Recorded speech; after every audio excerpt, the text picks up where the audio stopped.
요한복음 19장 23절 24절의 말씀, 군인들이 예수를 십자가에 못 박고 그의 옷을 취하여 네 깃에 나누어 각각 한 깃씩 얻고 속옷도 취하니 이 속옷은 호지 아니하고 위에서부터 통으로 짠 것이라.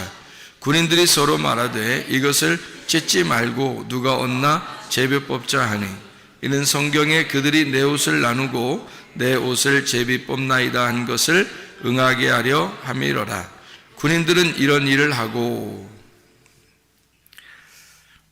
십자가를 생각해 보니까 예수님이 십자가에서 어떻게 죽으셨는가라고 우리가 보니까 오늘 요한복음 19장 23절 24절의 말씀처럼 옷이 벗겨져서 죽으셨더라, 그렇게 성경에 나와 있죠. 그러니까 옷이 벗겨졌더라는 말이 있어요. 그래서 이 말을 우리 다시 한번 잘 생각해 보면 좋을 것 같아요. 옷이 왜 이렇게 벗겨졌을까? 그리고 옷을 왜 꼭 이렇게 벗겨서 죽여야 됐는가 하는 그런 이야기들입니다. 예수님이 십자가 못 박혀 돌아가실 때는 왼쪽과 오른쪽에 두 강도가 있었습니다. 그렇죠? 두 강도가 있었는데, 그것도 하필 그때 딱 맞게 두 명의 강도가 잡혀서 두 명이 양쪽에 이렇게 달려가지고 예수님은 또 가운데 이렇게 죽으시는, 하필이면 딱 이렇게 어떻게 그때 두 명이 잡혀서 두 명이, 그것도 양쪽으로 두 명이 있는가? 예수님이 오른쪽에 있을 수도 있고 예수님이 왼쪽에 갔을 수도 있는데 하필 예수님을 딱 중앙에 놓고, 그리고 왼편과 오른편으로 강도를 둘을 이렇게 나누어서 놓은 거를 보니까 그것도 참 흔한 일은 아니죠. 어디 누가 일부러 짜맞추어 놓은 게 아니면은 그렇게 매달릴 수 없죠. 그런데 일부러 짜맞추어 놓은 것처럼 그렇게 가운데 매달리시고 양쪽에 강도가 있었다라는 것이 이제 성경에 나와 있는 그런 말씀입니다. 그러면 예수님을 제가 이제 어떻게 바라보게 됐냐면, 양쪽에 두 강도가 있고 예수님을 가운데 놓고 보니까 어떻게 이게 보이느냐면 이렇게 보이더란 말이에요. 여기 양쪽 두 강도가, 예수님 가운데 놓고 양쪽에 두 강도가 양쪽에 이렇게 있으니까 마치 이것과 똑같이 보이더라는 거예요. 양쪽에 이렇게 있고 예수님이 가운데 있으니까요, 가운데 있는 예수님은 알맹이처럼 보이고 양쪽에 있는 강도는 껍질처럼 보이더라는 거죠. 이렇게 양쪽에. 그래서 실제로 예수님은 어떻게 되셨냐면 알맹이가 드러나셨죠. 예수님이 알맹이가 드러나셨어요. 그거를 이제 뭐라고 그러냐면 껍질이 까지고 알맹이가 드러나는 걸 부활이라 그러거든요. 성경에서는 할례라 그러고요, 껍질이 까졌다 그래서 할례라 그렇게 말을 하고, 그리고 침례를 받으시고 물속에 들어갔다가 올라오실 때 하늘이 열리고 하늘이 찢어지고 그 위에 하늘에서 소리가 났다, 이렇게. 그러니까 뭔가 찢어지고 갈라지고 뭔가 벗겨지고 이런 일들이 있었다는 거죠. 그러니까 껍질은 까져야지 알맹이가 드러나기 때문에 할례라고 하는 것도 그런 의미에서 성경에서 나오는 말이고요, 부활이라는 말도 그래서 나오는 말입니다. 그러니까 부활이라고 하는 것은 이렇게 예수님을 무덤에 이렇게 가두어두고 있다가 무덤 문을 열고 예수님이 나오셨다라고 하는 건 그 속에는 알맹이가 나오셨다는 얘기예요. 예수님이 이 땅에 오실 때 어떻게 오셨죠? 요한복음 1장 14절에 보니까 말씀이 육신을 입고서 오셨다 그랬어요. 그러면 말씀이 예수님이고 육신은 뭐예요? 강도죠. 두 강도가 육신이죠. 그러니까 예수님은 알맹이고 두 강도가 육신이니까 예수님은 사실 이 땅에 오실 때 뭐를 입고 오신 거예요? 말씀이 강도를 입고 오신 거죠. 그러니까 돌아가실 때, 십자가 못 박혀 돌아가실 때는 누가 죽어야 되는 거예요? 양쪽에? 강도가 죽어야 돼요. 왜? 그 강도라는 껍질이 벗겨져야 되니까. 그래야 가운데 있는 예수님이 드러나는 거니까. 알맹이가 드러나는 거니까. 그거를 말씀이 나타나기 위해서 육체가 벗겨진다. 그 어느 장소에서? 십자가에서. 그러면 예수 그리스도가 십자가 못 박혀 돌아가실 때는 자기의 껍질을 벗고 말씀이 드러나는 행동을 하셨다는 거고, 우리는 예수님을 따라서 십자가에까지 가면은 우리는 또 어떻게 돼요? 우리의 육체라는 껍질을 벗고 말씀이 속에서 나타날 수 있도록 내가 껍질을 벗는 것이 십자가라는 거죠. 그러면 예수님은 그 십자가를 지시고 부활하셨어요. 그걸 뭐라 그래? 첫째 부활이라고 그래요. 그럼 우리는 예수님을 따라서 가가지고 우리도 십자가에 매달려 죽어요. 그러면 육체가 껍질이 벗겨지겠죠? 그럼 우리 속에 있는 알맹이가 나타나요. 그걸 몇 번째 부활이라고 그래요? 두 번째 부활이라고 그래요. 예수님은 첫 번째 부활을 하셨고, 우리가 주님을 따라가서 내 껍질을 벗고 내 속에는 말씀이 드러나도록 부활하게 되면 두 번째 부활을 하게 되니까 두 번째 사망이 우리에게 있다 없다? 없다.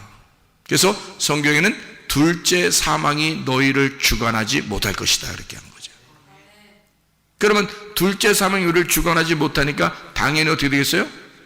둘째 부활을 하게 된 거죠. 네. 그러니까 주님의 십자가를 생각해 보니까 결국에는 껍질을 벗는 장소가 바로 십자가였더라 그 말이죠.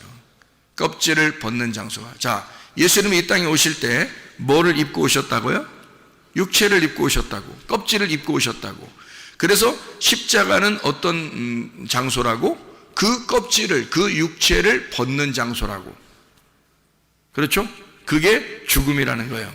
그러니까 육체의 죽음을 십자가라 이렇게 표현할 수가 있겠죠. 그거를 성경에서는 뭐라 그러냐면 복음이라 이렇게 말할 수 있습니다. 복음. 복음이라는 건 뭐예요? 복음? 복음은 뭐예요? 기쁜 소식이라고 그래요. 여러분에게 기쁜 소식이라는 게 뭘까요? 여러분에게 기쁜 소식이라는 건 껍질이 까져서 속에 있는 알맹이를 먹을 수 있으면 기쁜 소식인 거예요. 그러니까 성경 이 자체는 우리에게 로고스 말씀이지만 이 말씀이 우리에게 깨달아지면은 레마 말씀이 된다 그랬죠. 그러면 깨달아지면 이 말씀이 어떤 말씀이 돼요? 예수 그리스도가 중심이 된 복음이 된다는 겁니다. 그러니까 이 복음은 기쁜 소식이 되는 거예요. 성경책을 들고 있다고 기쁜 소식 되는 건 아니죠. 근데 이 속에서 복음을 발견하니까 이 말씀이 기쁜 소식이었구나 라는 걸 깨닫게 되었다는 거죠. 다시 말하면 뭘 먹었다는 거예요? 껍질을 먹었다는 거예요? 알맹이를 먹었다는 거예요? 알맹이를 먹었다는 거예요. 알맹이를 먹었다는 거를 복음을 알게 되었다, 복음을 깨닫게 되었다 이렇게 되는 거죠. 그러면 예수 그리스도의 그 죽으심과 내가 동참하게 되었다 이 말이거든요. 그러면 그 죽음에 동참하게 되면 예수님은 첫째 부활로 나가게 되고 우리는 둘째 부활로 나가게 된다는 거죠. 그 십자가로 가게 되면. 자, 이게 이제 무슨 말인지 아시겠죠? 복음이라고 하는 거를 뭐라고 그러냐? 십자가의 죽음과 부활이라고 이야기한다. 복음이라고 하는 건 고린도전서 15장 1절부터 4절까지의 말씀이죠. 그래서 우리가 복음에 대한 이야기를 우리가 좀 알고 있죠. 십자가에서는 뭐 하는 곳이라고요? 껍질을 까는 곳이라고. 그러니까 성경에 예수님의 옷은 어떻게 돼야 돼요? 옷이 벗겨지는 겁니다. 십자가에서. 그 옷이 벗겨져요. 왜? 왜 옷이 벗겨지죠? 육체의 옷이 벗겨져야 진짜 그리스도의 옷이 입혀지니까. 부활의 옷이 입혀지려면 내가 이제까지 입고 있었던 것을 벗어나야죠. 이 땅에 내려오면서 육체를 입고 왔으니까 육체를 벗어야 그리스도의 진짜 참된 몸을 입을 거 아닙니까? 그러면 여러분과 저도 육체를 입고 있으니까 십자가로 나아가게 되면 그 옷이 벗겨져야 마땅하고, 그 다음에 우리는 그리스도라는 빛의 갑옷이 우리에게 입혀져야 된다는 거죠. 그러니까 빛의 갑옷을 입기 위해서 전신갑주를 입기 위해서 내가 가지고 있는 옷을 벗겨줘야 된다는 거죠. 그러니까 내 옷을 벗기는 장소가 광야라고 그랬죠. 애굽에서 우리가 나온 사람들이 광야에 가면은 애굽에 있었던 모든 때를 다 벗겨내는 거예요. 광야에서. 광야는 하나의 목욕탕과 같아요. 그래서 애굽에서 있었던 때를 광야에 나와서 다 벗겨내는 거예요. 그리고 가나안 땅에 들어가는, 새 옷을 입고 가나안 땅에 들어가는 거죠. 그 광야라는 장소예요. 애굽에서 입었던 그 옷을 광야에 와서 벗어놓고, 그러니까 광야는 벗기는 장소란 말이에요. 뭐 다른 옷을 입혀주는 장소가 아니에요. 그냥 벗기는 장소예요. 그리고 가나안 땅에는 옷을 입고 들어가는 거죠. 그러니까 광야는 벗기는 장소니까 마치 어떤 장소와 같으냐면 십자가의 장소와 똑같죠. 십자가는 어떤 장소니까? 우리의 옷을 벗겨내는 장소니까. 예수 그리스도의 옷을 벗겨내는 장소니까. 십자가를 진다고 그러니까 거기에서 옷을 벗기잖아요. 한마디로 뭐라고요? 육체를 벗겨내는 거라고. 껍질을 벗겨내는 거라고. 그럼 껍질을 벗겨내지 않으면 복음을 깨닫는다, 못 깨닫는다? 못 깨닫는다. 왜? 예수는 이 땅에 뭘로 내려오셨어요? 예수는 이 땅에 그러니까 말씀의 육체를 입고 오셨죠. 근데 예수는 말씀의 육체를 입고 오셨는데 그 예수님이 자기를 뭐라고 그런다고? 기쁜 소식이라고. 그게 뭐라고?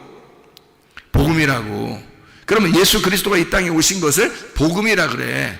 그럼 그 기쁜 소식이라고 하는 건 어떻게 될 때 기쁜 소식이 나한테 온다고 하는 거예요? 껍질을 벗겨질 때 기쁜 소식이 나한테 오는 거지. 복음이라고 하는 건 껍질이 까지지 않으면 오지 못하는 거예요. 여러분에게 말씀이 해석이 되지 않으면 이해가 안 돼. 말씀은 다 껍질로 덮여 있어요.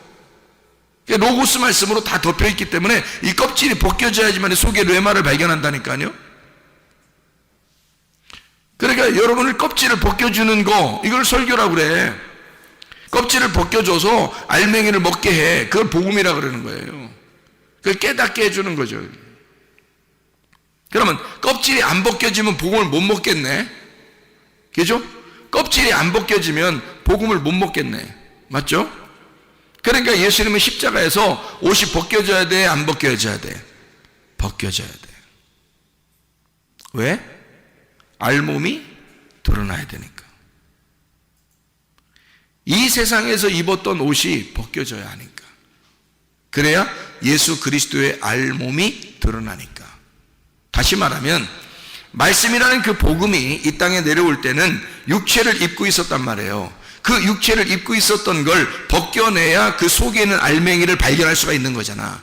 다시 말하면 복음을 발견하려면 예수라는 옷을 벗겨내야 된다고요. 그 예수라는 옷을 벗겨내면 그 속에는 예수 그리스도 그 복음을 깨닫게 된다. 그래서 옷은 벗겨져야 된다. 이런 말입니다.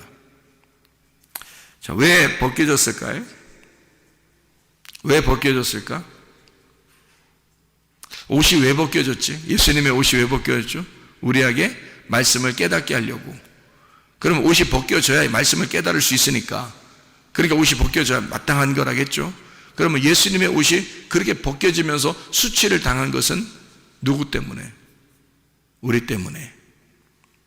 그럼 우리한테 어떻게 하려고? 우리를 옷을 입혀주려고 자기 옷을 벗김 당하는 거란 말이에요. 우리에게 옷을 입혀주려고 자기 옷을 벗김 당했다. 복음을 깨달은 자에게 하늘의 옷을 입혀주려고 자기의 몸을 완전히 드러냈다 그 말이에요. 자기의 몸을 완전히 드러낸 것은 우리로 입장에서, 우리의 인간적인 눈의 입장에서 볼 때는 수치스러운 거지만 그 수치를 통해서 예수 그리스도의 복음이 드러났다는 겁니다. 예수가 완전히 우리에게 드러나셨다 그 말이죠. 그러니까 우리는 그 예수를 알게 된 것이고 그 복음을 깨닫게 된 것이지. 그럼 그 복음을 깨달은 사람들은 자기가 벗겨져야 할, 내 육체가 죽어야 할, 그 껍질이 벗겨져야 할 나라는 것을 분명히 발견하는 거죠. 그리고 예수 그리스도를 발견하게 되겠죠. 나를 발견하고 예수를 발견하니까 구원을 받겠죠. 그죠? 믿음으로. 그래요. 마음으로 믿어 의에 이르고 입으로 시인하여 구원에 이른다. 그랬습니다. 그래서 그 복음을 진짜 깨달으려면 예수가 자기 옷이 벗겨져야 하고 그 벗겨진 그 예수를 우리는 발견해야 된다는 거죠. 그러면 껍질이 벗겨진 상태에서만 말씀이 발견되니까 그 껍질이 벗겨져야 이 말씀이 알게 된다는 것을 우리 분명히 아시겠죠. 십자가에서 그 껍질이 벗겨진 것은, 옷을 벗김당한 것은 실제로 이 말씀이 깨달아져야 되겠다라고 해서, 그래서 옷이 벗겨진 거예요. 그냥 뭐 한번 행위 예술로 하는 게 아니에요. 이게 실제로 그것이 깨달아져야 되기 때문에 옷이 벗김당하고 벗겨졌다는 얘기예요. 그러면 그게 뭐냐 이거예요. 잘 생각해 보라고요. 자, 오른편 강도와 왼편 강도가 있습니다. 예수님을 가운데 놓고 오른편 강도와 왼편 강도를 죽여요. 근데 왼편 강도, 한쪽 편 강도는 죽임을 당하고 한쪽 편 강도는 죽어서 낙원에 이른다라는 말을 하고 있습니다. 그죠? 그러면 예수님을 가운데 놓고 양쪽에 강도를 놨다고 하는 것은 무슨 의미예요? 뭘 얘기하려고 그러는 거예요? 여러분? 강도가 둘이 있다는 것은, 양쪽에 둘이 있다는 것은 말씀이 어떻게 되어 있다는 거예요? 두 개로 되어 있다는 얘기예요. 하나는 왼편으로 되어 있고 하나는 오른편으로 되어 있다는 얘기죠.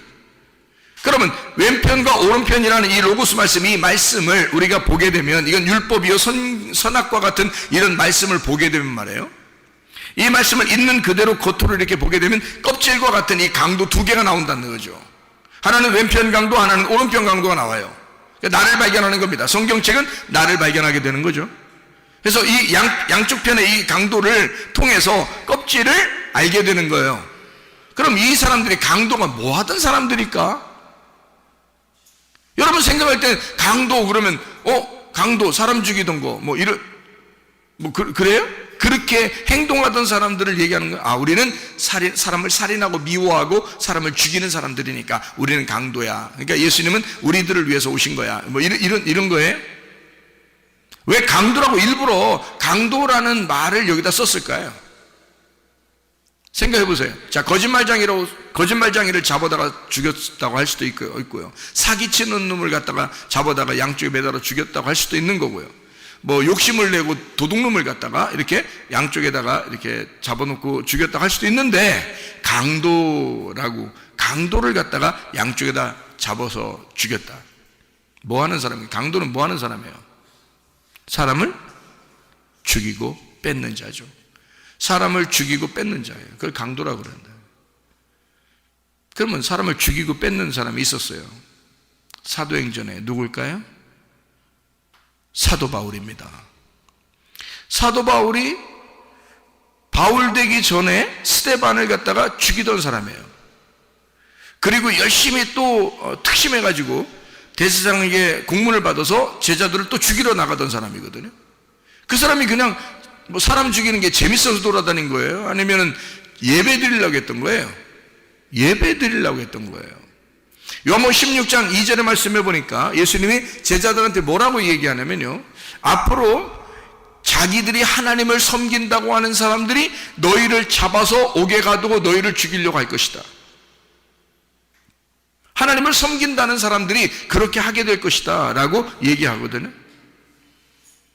그러면 사울이라는 사람은 사람을 죽이면서 뭐 했을까? 막 사이코처럼 막 웃으면서 막 사람 죽이기 이랬을까요? 그런 의미가 아니에요. 굉장히 진지했을 거란 말이에요. 그러니까 하나님에게 완전히 사탄이 된 사람들을 자기가 잡아서 죽임으로써 자기는 하나님에게 정말 열심히 예배드리는 사람으로 보여지려고 했던 거거든요. 다시 말하면 유대교에 굉장히 충실한 사람이라 그는 희생제사를 드린 겁니다. 동물들도 잡아서 희생제사를 드리지만 그렇게 동물과 같은 짐승과 같은 저런 죄인들을 하나님 앞에 드림으로써 자기는 진짜 열심히 하나님 앞에 예배 드리려고 했던 거거든요. 그게 강도죠. 죽이는 자고 살인자고, 그죠? 희생제사 드리는 예배자입니다. 그런 사람들이 옆에 매달려 있는 거예요. 예수님 옆에 양쪽에 어떤 사람들이? 예배자들이, 예배드리는 자들이 예수님 옆에 매달려 있다. 그 사람들은 뭘로 예배드렸다는 얘기예요? 그러니까 알맹이로 예배드렸다는 얘기예요? 껍질로 예배드리겠다는 얘기예요? 껍질로 예배드리고 있다는 얘기예요, 여러분.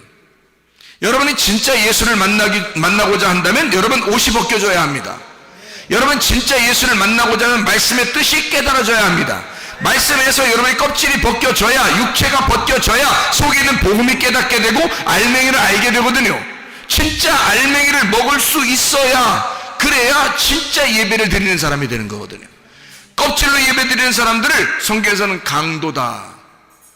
너희들이 살인하고 동물을 제사 드리고 하는 것은 사람을 잡아 죽이는 것과 똑같다. 너희가 제사를 드리는 건 개 목을 꺾는 것과 똑같다. 소를 잡아 드리는 것은 살인하는 것과 똑같다. 막 이래요. 이사야 1장과 이사야 66장에 보면 나와 있습니다. 너희들이 제사하는 것은 사람을 죽이는 것과 똑같아. 너희들이 제사 드리는 것은 개 목을 꺾는 것과 똑같아. 지저분한 거야, 더러운 거야. 난 너희들을 받을 수가 없어. 너희들이 예배 드리는 것, 고작 껍질로 예배 드리는 거, 그건 예배가 아니라는 겁니다. 진짜 예배를 가르쳐주고 싶은데 하나님은 진짜 예배는 어떤 예배를 드려야 하느냐? 십자가 가운데서 양쪽의 강도가 죽어야, 그래야 진짜 예배를 드리는 것이다, 그 말이에요.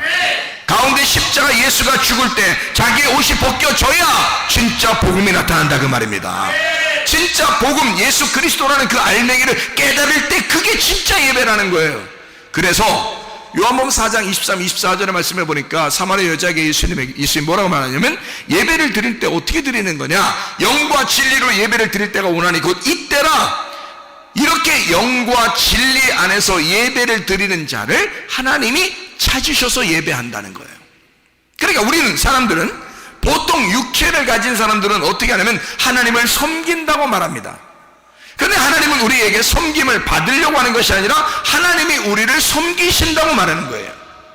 하나님은 우리에게 섬겨주시겠다는 겁니다, 여러분. 우리가 하나님을 섬기는 게 아니라 하나님이 우리를 섬겨주시겠다. 그걸 예배라고 그러는 거예요. 자, 우리가 생각하는 예배하고 하나님이 생각하는 예배하고 완전 정반대인데, 이거를 예수님만 아는 거예요. 껍질이 까져야 진짜 예배를 드릴 수 있다는 거죠. 근데 사람들은 순전히 껍질로 예배를 드리고 싶어 한다는 겁니다. 그렇게 뭔가 자기의 열심으로 한번 해봐야 그래야 하나님이 좋아하시는 줄 아는 거예요. 예배 형태는 바뀌었는데, 자, 사람들이 껍질로 예배 드리는 게 아니고 알맹이로 예배를 드려야 된다. 그럼 알맹이 뭐야? 복음이 드러나야 된다. 옷이 벗겨져야 된다. 가운데 예수 그리스도가 드러나야 된다. 양쪽의 강도가 죽어야 된다. 죽으면 한쪽 편 강도가, 그것도 오른편에 있는 강도가 주님을 깨닫게 돼서 낙원에 이르는 거예요. 왼편 강도는 멸망에 이르는 거고. 그래서 성경은 두 개로 돼 있어. 하나는 나를 멸망시키려는 것이고 하나는 나를 구원하려는 것이다, 이 말이야. 악한 목자가 와서 나를 죽이고 멸망시키는 것이고, 선한 목자는 와서 내게 생명을 주고 더 풍성하게 하려는 것이다. 왼쪽 편 강도와 오른쪽 편 강도를 설명해 주는 거죠. 껍질이 까질 때 그걸 깨닫는 거란 말이에요. 왼편과 오른편의 그 껍질을 알게 된다는 거죠. 그게 말씀이었구나. 예수를 싸고 있었던 말씀이었구나. 그것이 벗겨지면 진짜 알맹이라는 복음을 깨닫게 된다, 그 말입니다. 무슨 말인지 이해가 되시죠? 자, 여러분, 예수가 십자가 못 박혀 돌아가신 것은, 그리고 자기의 옷이 벗겨진 것은 나를 살리기 위해서 주님이 죽으셨고, 그리고 내게 옷을 입혀주기 위해서 주님은 자기의 옷이 벗김당했다. 이사야 53장 5절의 말씀을 여러분 잘 아시죠? 이사야 53장 5절의 말씀 보면, 그가 찔림은 우리의 허물을 위함이요 그가 상함은 우리의 죄악을 인함이라. 그가 징계를 받음으로 우리가 평화를 누리고 그가 채찍에 맞음으로 우리는 나음을 얻었도다. 여러분, 예수 그리스도가 옷이 벗겨진 것은 나에게 옷을 입혀주기 위함이요 그가 죽으신 것은 나를 부활시켜 살리기 위함이다. 그가 찔림은 그의 나의 허물 때문이고, 그가 상함은 나의 죄악 때문이고, 그가 징계를 받는 것은 나의 평화 때문이고, 그가 채찍에 맞는 것은 나의 나음을 위한 것이었다. 그러면 여러분, 예수 그리스도가 우리를 위하여 그렇게 죽으셨다면, 그가 그렇게 채찍에 맞으셨다면 여러분과 저는 영적으로 살아나야 하는 것입니다. 예수가 그렇게 채찍에 맞으셨다면 우리는, 여러분과 저는 나음을 얻어야 된다, 그 말입니다. 예수 그리스도 안에서 건강하게 주님 섬기다가 주님 만나시기를 바랍니다. 우리 한번 기도하겠습니다. 기도할 때 우리 하나님 나를 치료해 주시옵소서. 주님의 찔림은 나의 허물 때문이요, 주님의 상함은 나의 죄악 때문이요, 주님의 징계를 받으심으로 나는 평화를 누리고 주님의 채찍에 맞으심으로 나는 치료를 받은 줄로 믿습니다. 주님 안에서 그렇게 살다가 주님 만나게 없어서 기도합니다.